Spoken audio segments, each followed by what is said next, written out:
2014ஆம் ஆண்டு சென்னை மவுலிவாக்கம் 11 மாடி கட்டிடம் கட்டிய சில நாட்களிலேயே தரைமட்டமாகியது.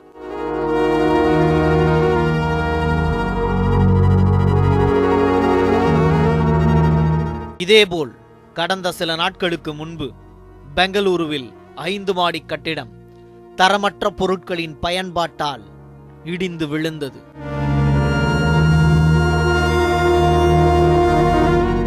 இதுதான் இந்த கால கட்டிடங்களின் நிலை. பொறுப்பற்ற சில பொறியாளர்களின் சமூக அக்கறை.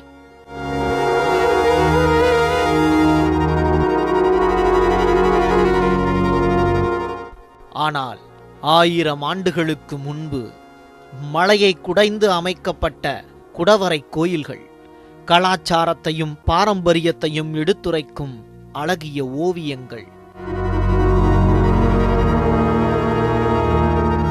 வரலாறு சொல்லும் கல்வெட்டுக்கள், மருத்துவத்தையும் விஞ்ஞானத்தையும் பதிவு செய்துள்ள ஓலைச் சுவடிகள், இவை அனைத்தையும் தமிழன் கற்கவும் கற்பிக்கவும் வானுயர எழுப்பப்பட்ட கட்டிடங்களே கோயில்களும் ஆலயங்களும். மதத்தை கடந்து பல்கலைக்கழகங்களாய் திகழும் நம் முப்பாட்டன் காலத்து கட்டிடங்களின் தற்போதைய நிலை.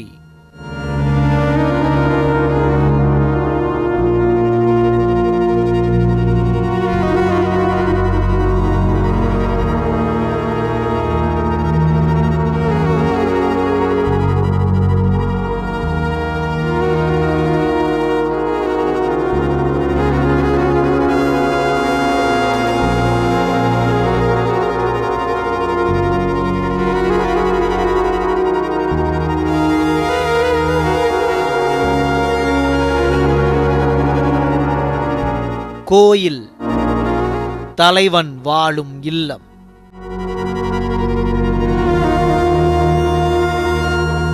பெற்ற தாயையும் தந்தையையும் தெய்வங்களாக மதித்து போற்றும் புண்ணிய பூமி இது.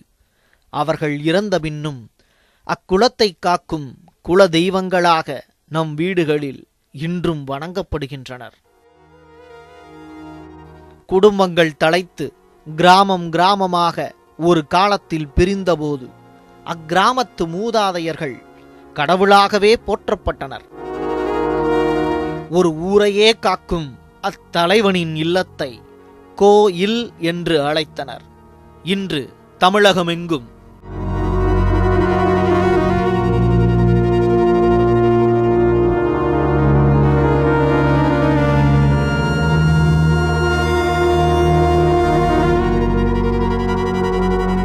கடல் கடந்தும் தமிழனின் பெருமை பேசும் 2ஆம் சூரியவர்மன் காலத்து அங்கோர்வாட் கோயில்.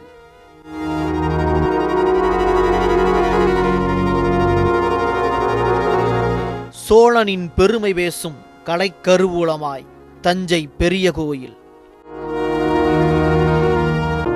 இதைப்போல் தமிழனின் கட்டடக்கலைக்குச் சான்றுகளாய் எழுப்பப்பட்டிருக்கும் கோயில்கள் தமிழகத்தில் 1000. உலக வரைபடத்தில் உள்ள பல நாடுகளுக்கு சொந்த மொழியோ கலாச்சார பண்பாட்டு கூறுகளோ கிடையாது. அதனால்தான் தமிழ் மண்ணை தேடி வெளிநாட்டினர் பலரும் வந்தனர், வருகின்றனர். The statues are part of what make the temples unique. They tell the stories. They tell how people lived, what they looked like, what they did many years ago, so we could experience the way the culture used to be. And then as you move through India, you see how it's changed, how it still is the same, where the differences are. India is always fascinating.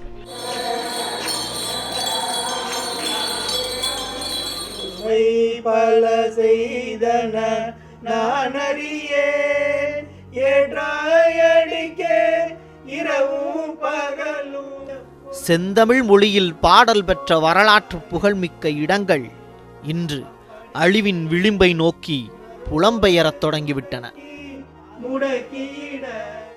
கோயில்கள் மலம் கழிக்கும் கூடாரங்களாக மாற்றப்பட்டுள்ளன. இந்த கோயில் வந்து ஒரு கழிப்பிடமாக மழை கிடைக்கிற இடமா தான் இருந்தது. 1000 ஆண்டுகளுக்கு முன் நம் மூதாதையர்கள் நமக்காக கட்டுவித்த பிரம்மாண்ட வரலாற்று பொக்கிஷங்களை தேடி நியூஸ் 7 தமிழின் உளவு பார்வை குழு பயணித்த போது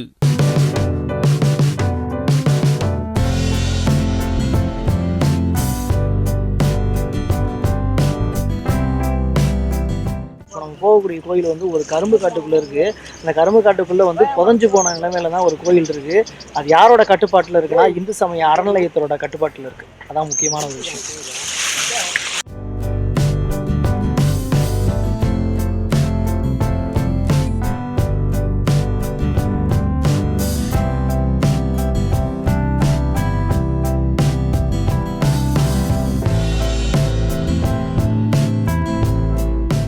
வேலூர் அருகே கம்பராஜபுரம் கிராமம். புதையும் நிலையில் விக்கிரம சோழன் காலத்து கட்டிடம். கரும்பு தோட்டத்துக்கு நடுவே ஓர் கருங்கோயில். இக்கோயிலின் பெயர் இம்மண்ணின் மைந்தர்களுக்கே தெரியவில்லை. அந்த கோவிலை பற்றி எங்களுக்கு எதுவுமே தெரியாது. நாங்கள் எப்படி சொல்கிறது? அதுதான்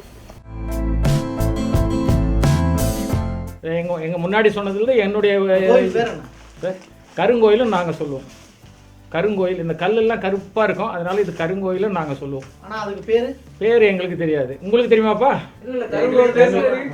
கருங்கோயில் தான். சிலைங்களும் காணாமயமாக போயிடுச்சு. நிறைய சிலைங்க மண்ணுக்குள்ளே இருக்குதோ, குளம் ஆக்கிரமிப்பு எல்லாம் ஒரு ஏக்கரா இருந்தது. அது அக்கப்பக்கத்தில் இருக்கிறவங்கெல்லாம் வந்து கொஞ்சம் தள்ளி தள்ளி இடத்த ஒரே கேப்சர் பண்ணுறதுனால வரத்துக்கு நிறைய பேருக்கு தெரியாமல் போயிடுச்சு. காணிக்கை அதிகமாக வந்தால் மட்டுமே இந்து சமய அறநிலையத்துறை அதிகாரிகள் கோயிலுக்குள் வருவார்களாம். இல்லையெனில் 12 ஆண்டுகளுக்கு ஒருமுறை நடத்தப்படும் கும்பாபிஷேகத்திற்கு கூட நிதி வழங்க மாட்டார்களாம். இந்த காரணத்தால் தான் தமிழகத்தில் உள்ள பழமையான கோயில்கள் பாழடைந்து கிடக்கின்றன. இந்து சமய அறநிலையத்துறை வந்து இதுக்கு உண்டு. இது வந்து அவங்க என்ன பண்ணுறாங்க, வருமானம் உள்ள கோயிலுங்க மட்டும் முன்னே நின்று செய்கிறாங்க.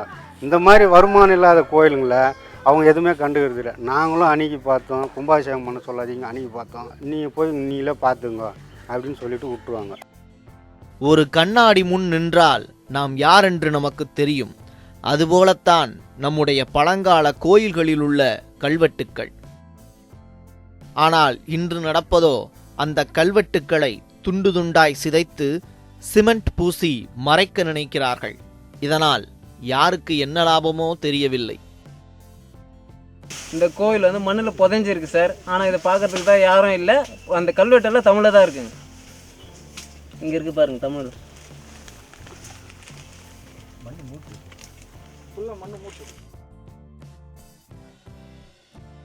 சென்னை பூவிருந்தவல்லி அருகே 6 கிலோமீட்டர் தொலைவில் சைவமும் வைணவமும் ஒருங்கே குடிகொண்ட வரலாற்று சிறப்புமிக்க ஓர் இடம். காசி விஸ்வநாதர் மற்றும் வைகுண்டராஜ பெருமாள் கோயில். இக்கோயிலில் ஆண்டாளுக்கு சன்னதி உண்டு. ஆனால் ஆண்டாள் சிலை இங்கு இல்லை.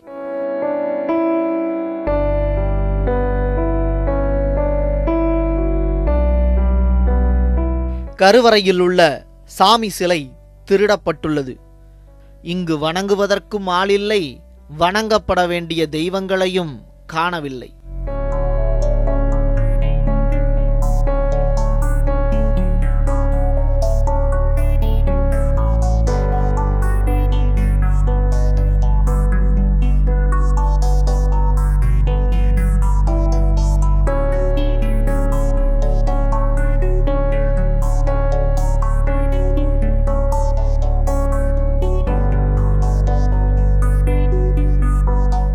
திருவள்ளூர் அருகே கூளூர் கிராமம்.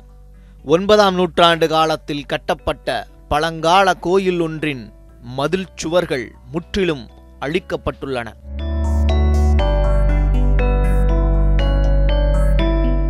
கோயிலில் உள்ள சிலைகள் மட்டும் அங்கொன்றும் இங்கொன்றுமாய். வணங்கப்பட வேண்டிய தெய்வங்கள் வயல்வெளிகளில் சிதறி சின்னாபின்னமாகி கிடக்கின்றன. சாமி சிலைகள்லாம் வந்து இதில் இருந்த சாமி சிலைகள்லாம் நிறைய எனக்கு தெரிஞ்சு சிலைகள் நான் 20 வருஷம் முன்னாடி பார்த்த சிலைகள் கூட இப்போ அந்த சிலைகள்லாம் நிறைய திருடு போயிடுச்சு. இங்கே எதுவுமே சிலைகள்லாம் எதுவுமே இல்லை. பூஜை வழக்கமாக பண்ணிட்டு இருந்த 20 வருஷம் முன்னாடி பண்ணியிருந்தா கூட இப்போ யாருமே எதுவுமே பண்ணுறதில்ல. எல்லாம் சமூக தவறுகள் பண்ணுறதுக்கு தான் இந்த இடம் இப்போ பயன்பட்டுருக்கு. சிவன் சிலைகள் இருந்ததுங்க. இந்த கோயில் இருந்து சிவன் கோயில்னு இருக்குது. ஒரு 2-3 கிலோமீட்டரில் ஊருக்குள்ளேயே ஒரு கோயில் இருக்குது. அந்த கோயிலுக்குள்ளே வந்து சுரங்கப்பாதை வழியில் இருந்தது அப்படின்னு சொல்லுவாங்க. இந்த கோயில் இருந்து அந்த கோயிலுக்கு சுரங்கப்பாதையிலே போய் பூஜை பண்ணுற காலகட்டங்கள்லாம் இருந்தது. இப்போ அது மாதிரி எதுவுமே இல்லை. 1100 ஆண்டுகளுக்கு முன் பிற்கால சோழப் பேரரசின் முதல் அரசனான வெற்றி திருமகன் விசயாலய சோழன் தஞ்சை தலைநகருக்கு முன் பழையாறையில் எழுப்பிய சோமநாத ஈஸ்வரன் கோயில் சோழ வம்சத்தின் அடையாளமாய் உலகமே பார்த்து வியக்க வேண்டிய இக்கலை பொக்கிஷம் இன்று கவனிப்பாரற்று உள்ளது.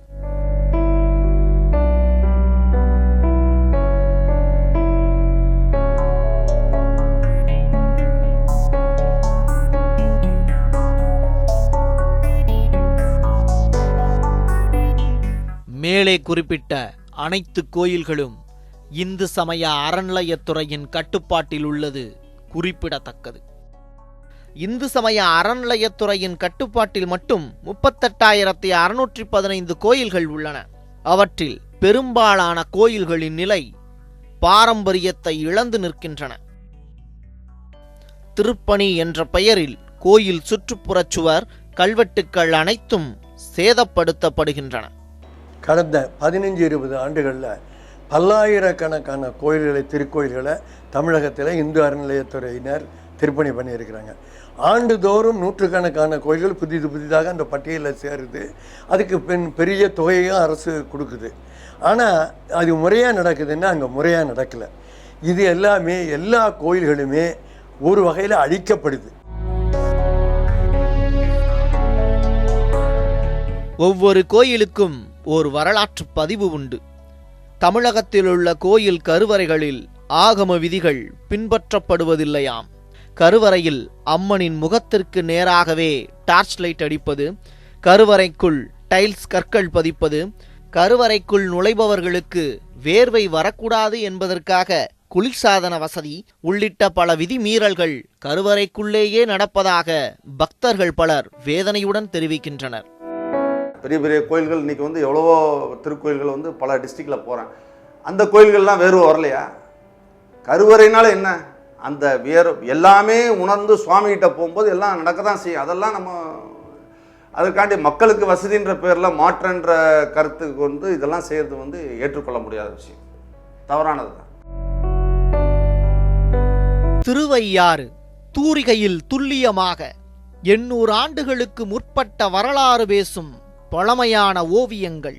கோயிலுக்கு வெள்ளையடிக்கிறோம் என்ற பெயரில் பாதி ஓவியங்களை அழித்து விட்டார்கள். மீதி பாதிதான் நீங்கள் பார்க்கும் காட்சி. ஓவியங்கள் மீதும் நம் வரலாறு மீதும் அக்கறை உள்ளவர்கள் இந்த காட்சிகளை பார்த்து பார்த்து வேலையே பயிரை மேய்ந்தால் என்ன செய்ய முடியும் என கண்ணீர் வடிக்கிறார்கள். ஒட்டு மொத்தமாக அழிக்கிறதுங்கிறது வந்து அறநிலையத்துறையினுடைய பொறுப்பின்மை தான். இவங்களாவது இந்த வர்றவன் கிறுக்குறான் பாருங்க, அவனாவது அந்த ஒரு படத்துக்கு மேலே கிறுக்கிட்டு போவான், அவ்வளோதான். இவங்க என்ன செய்கிறாங்கன்னா புனரமைக்கிறோன்னு சொல்லிவிட்டு மொத்தமாக அடித்து அதை தூர்த்துறதுன்னு ஒன்று இருக்குது. அதுக்கப்புறம் வந்து நாங்கள் அது மேலே வந்து புதுப்பிக்கிறோம் அப்படின்னு சொல்லிட்டு அதுக்கு மேலே எனாமல் பெயிண்ட் அடித்து இவங்க வேறு ஒரு படம் போடுவாங்க. இது முழுக்க முழுக்க நம்முடைய தமிழ்நாட்டு, எனக்கு தெரிஞ்சு நம்முடைய தமிழ்நாட்டில் இருக்கிற வரலாற்று கால ஓவியங்கள் அழிந்தது வந்து அறநிலையத்துறை தான் அதுக்கு முழு பொறுப்பாக இருக்கணும். இந்த சம்பவங்கள் எல்லாம் அதிகாரிகள் துணையோடு தான் நடக்கிறதா, இல்லை அதிகாரிகளின் அலட்சியத்தால் நடக்கிறதா? திருப்பணி என்ற பெயரில் நாம் வரலாறு அளிக்கப்படுவது குறித்து சம்பந்தப்பட்ட அதிகாரிகளை நேரில் தொடர்பு கொண்டது நியூஸ் 7 தமிழின் உளவு பார்வை குழு.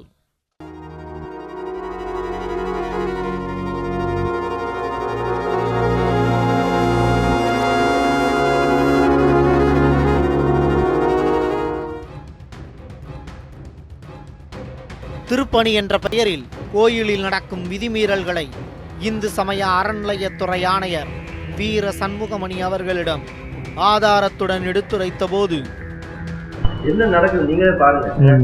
கோயில் வந்து என்ன பாலிசி என்னன்னு சொன்னா, கோயில் நிர்வாகத்துல அதிக தலையீடு வந்து பாலிசி நம்ம எல்லாத்துக்கும். அதனால பாத்தீங்கன்னா இவ்வளோ இருந்தா கூட இந்த காரணம் வந்து எல்லா கோயிலும் சேர்த்து 38,000 கோயிலும் சேர்த்து 400 ஆளுகள் தான் இருக்காங்க. 400 ஆளுகள் தான் இருக்காங்க.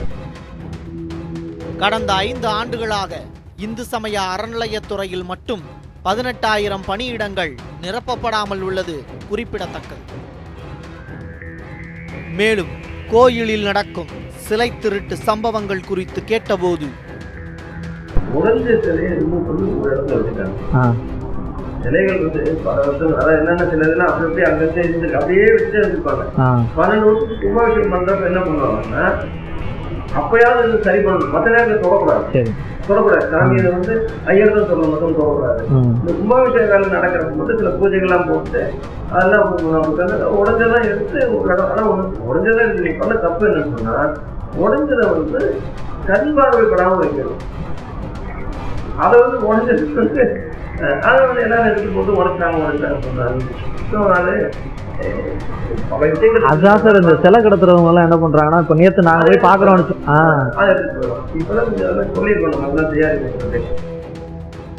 நம் நாட்டிலிருந்து வெளிநாட்டிற்கு கடத்தப்பட்ட சிலைகளின் நிலை என்ன? சிலைகளை மீட்டெடுப்பதற்காக பல்வேறு நாடுகளிலிருந்து விவரங்களை சேகரித்து நமது அரசாங்கத்திற்கு அனுப்பி வரும் சிங்கப்பூர் வாழ் தமிழரான விஜயகுமாரை தொலைபேசியில் தொடர்பு கொண்டது நியூஸ் 7 தமிழின் உளவு பார்வை குழு.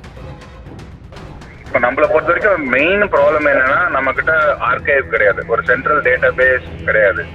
ஐரோப்பா மற்றும் அமெரிக்கா கிட்டதுக்கு அப்புறம் இப்போ வந்து அவங்க என்ன சொல்றாங்க, சரி திருட்டு பொருள்னு அவங்களுக்கு தெரிஞ்சிருச்சுனாலே டிஸ்பிளேல முதல்ல எடுத்துடுறாங்க. அப்புறம் திருப்பி கொடுக்கறதா, ஏன்னா டிஸ்பிளேல வைக்கிற பொருள் அவங்க வச்சுக்கிட்டு யூஸ் இல்லை, அதுக்கு ஒரு பைசா பிரோஜனம் இல்லாத பொருள் அவங்க தெரிஞ்சு போச்சு. அதனால அவங்க என்ன சொல்றாங்க, எடுத்துக்கங்க, திரும்பி எடுத்துட்டு போயிருங்க, இந்தியாவுக்கு ஆஃபர் பண்ண ஆரம்பிக்கிறாங்க. இது வந்து ஒரு நல்ல துவக்கம். ஆனா நம்ம ஊர்ல வந்து என்ன பண்றாங்க, இதை திருப்பி வாங்கிட்டு வர்றதுக்கு எங்கேயிருந்து திருடு போனதுன்னு தெரிஞ்சாதான் எங்க வாங்க முடியும்னு ஒரு அவங்களுக்கு இன்னும் அது உலக நிலவரம் மாறிடுச்சு அப்படின்றது அவங்களுக்கு புரிய மாட்டேங்குது. ரெண்டாவது, இத்தனை சிலைகள் நம்ம விட்டுட்டோம் அப்படின்றத அவங்க ஒத்துக்காகணும். அதுக்கு வந்து அதை அவங்க ஒத்துக்கிட்டாங்கன்னா அவங்களோட வேலையில, ஏன்னா நிறைய ஏஎஸ்ஐ சைட்ல இருந்தெல்லாம் திருட்டு போயிருக்கு.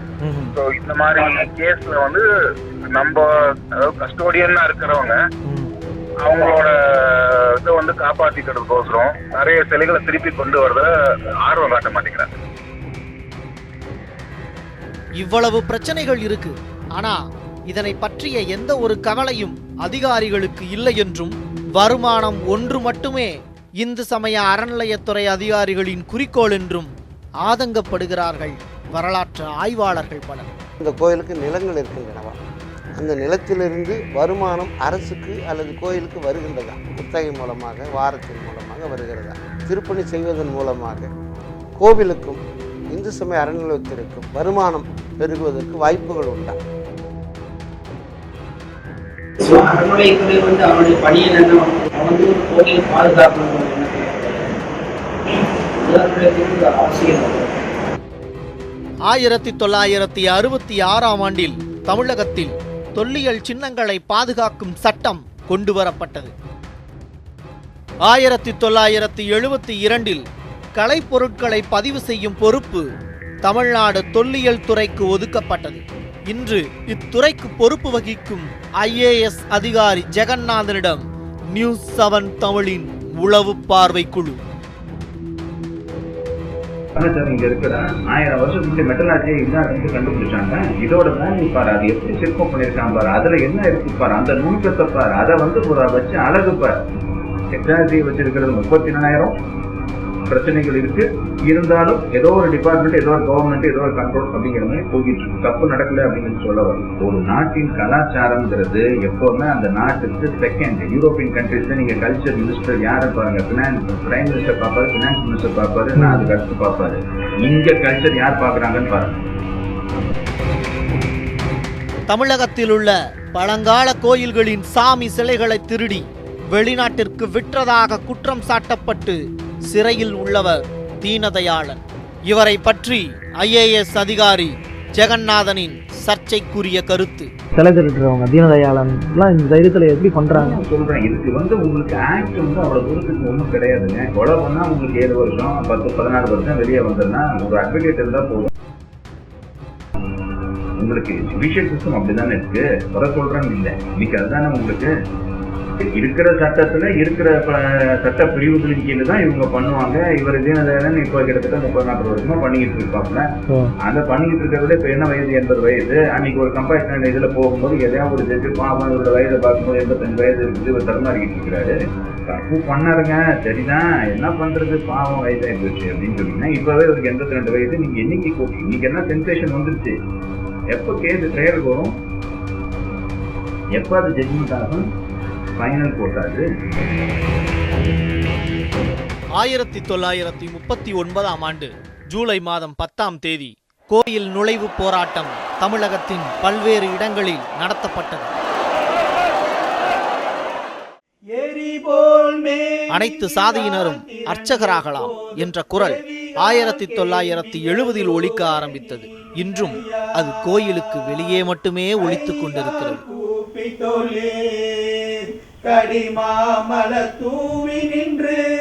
உலக நாடுகள் எத்தனையோ நாடுகளில் ஆண்டவர் தமிழர்கள். தமிழ் மொழி இன்னைக்கு கோயில்களில் இல்லைங்கிறது ரொம்ப மோசமான நிலைமை. எல்லா கோயில்கள்லையும் தமிழில் படித்த அர்ச்சகர்கள் இருக்காங்க, தமிழில் ஓதுறவங்க நிறைய பேர் இருக்காங்க. அவங்களுக்கெல்லாம் வாய்ப்பு தரணும் அரசாங்கம். தமிழில் ஓதுற அனைவருக்கும் எங்களோட தாழ்மையான வேண்டுகோள் என்னென்னா, அனைவருக்கும் போஸ்டிங் போட்டுட்டாங்க. எல்லா திருக்கோயில்கள்லையும் இறைவனுக்கு பிடிச்ச தமிழ் மொழியே முழங்கட்டும், தமிழ் மொழி ஜெயிக்கட்டும், தேவாரம் திருவாசகம் எங்கெங்கும் முழங்கட்டும். தத்துவத்தை தேடி மக்கள் வராமல் போனதால் இயற்கையை தன்வசமாக்கி தற்போது பயிரினங்களையும் உயிரினங்களையும் மட்டுமே பழங்கால கோயில்கள் வாழ வைத்துக் கொண்டிருக்கின்றன.